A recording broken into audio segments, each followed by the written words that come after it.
So it turns out, as we obviously expect, the extradition order against Julian Assange to go to Sweden, where he will eventually be turned over to the U.S. government and executed, will be going through. Now, in an attempt to save his own life and freedom of speech, on Tuesday, Julian Assange formally requested asylum at the Ecuadorian embassy. Now, this comes after the UK Supreme Court refused a submission to reopen his case on June 14th, which means he is now set to be extradited. Now, he has gone to the embassy and he has gotten sanctuary, which means they will now keep him there until they work out the details about his extradition. They haven't exactly said if he's got it or what's going to happen, but for now at least, he at least has sanctuary, which means they are holding him and protecting him from the UK police coming in and getting him. Now, he has spent 560 days under house arrest with no charges placed against him, which is a violation of human rights. Now, if they can't get him out of the country or, whatever happens, he will be extradited to Sweden between June 28 and July 7, which is not a very promising prospect. Now, Mr. Assange will remain at the embassy under the protection of the Ecuadorian government while they process his request, which means they're still going through the whole legal process of declaring him refugee, whatever, all that stuff. Now, he's doing so because he was abandoned by his home country of Australia, and there's a threat of a U.S. execution on his head, which is a very unbelievable situation.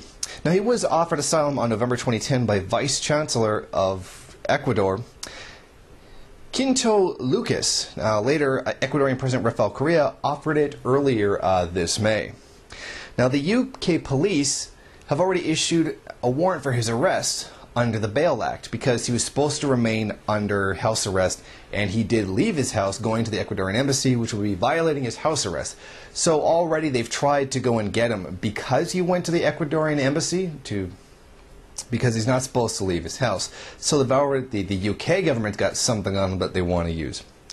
Now, I don't blame him at all for doing this. This is the absolutely correct thing to do in this situation. Unfortunately, this has to be the situation. Now, leading U.S. political and media figures have called for his execution. This is an unbelievably fascist situation that seems to be going unnoticed by a lot of people in the U.S. When media figures and government politicians can outright call for the execution of somebody who's committed not even a violent act, and it doesn't seem to cause notice among much of the population, it's absolutely terrible. This man has the leading figures in the country have called for him to be killed because he has released the files containing the crimes that they have committed. Think about that. Somebody commits a crime and then publicly calls for the person to testify against them, or at least bring forward the evidence against them, to be killed. You doing that, you would be arrested and you would be charged and convicted. It's absolutely unbelievable. This is the price of freedom of speech. Well, they like to say, freedom isn't free, and usually it's for some reason always somebody else that has to pay the cost for that. But it's striking to note that this man is being threatened with death because he exposed crimes by the U.S. government and many governments around the world. It's just one more example of the sorry, sad state that freedom and freedom of speech is in this world, and particularly in the United States.